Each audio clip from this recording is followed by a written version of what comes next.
كلمتين على الماشي فيها معلومة مهمة جدا وفكرة لازم تثبت في مخنا. ساعات كتير قوي في يومنا بيبقى اليوم ماشي صحيين تمام وموتيفيتد وعندنا كل الإرادة والحماس ان احنا نبتدي اليوم بكل حماس، وعندي فكرة جديدة، وعندي دي اللي هي الحماس او الانثوسيازم، او انه انا عندي افكار والنهاردة هيبقى يوم جميل ويوم حلو وحقق فيه كل اللي انا عايزاه. هوب فجأة تلاقي الدنيا ضلمت، قفلت، مش قادر تعمل حاجة، مش قادر تبص في ورقة، مش قادر تبص في لابتوب، خلاص هي قفلت، اليوم قفل.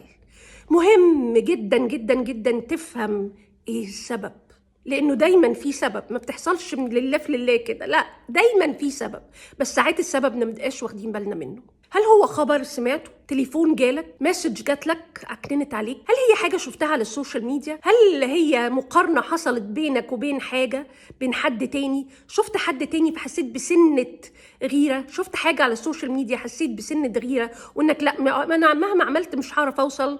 حسيت انك اقل من الشخص ده او اقل من الشخص ده؟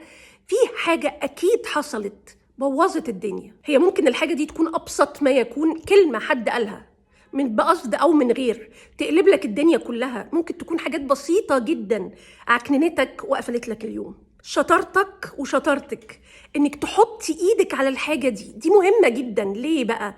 لان هي دي الحاجه اللي بتوقف الانتاجيه، بتوقف الفلو، بتوقف اليوم اللي كان ماشي كويس.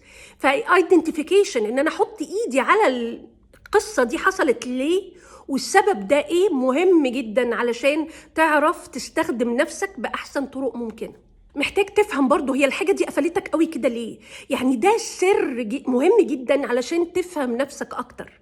فاقعد مع نفسك كده بمنتهى المصداقيه وبمنتهى الهدوء وحاول تعرف هي ايه الحاجه اللي حصلت بالظبط، ودور عليها بصدق وواجه نفسك بيها.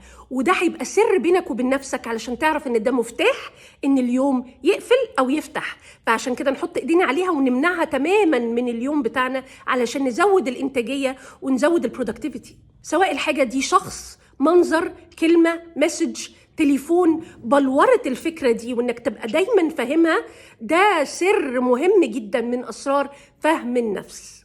فركز فيه جدا، ولو هو بيتكرر يبقى فيه باترن معين لازم تركز فيه وتمنعه علشان اليوم ما يقفلش ويضلم فجأة.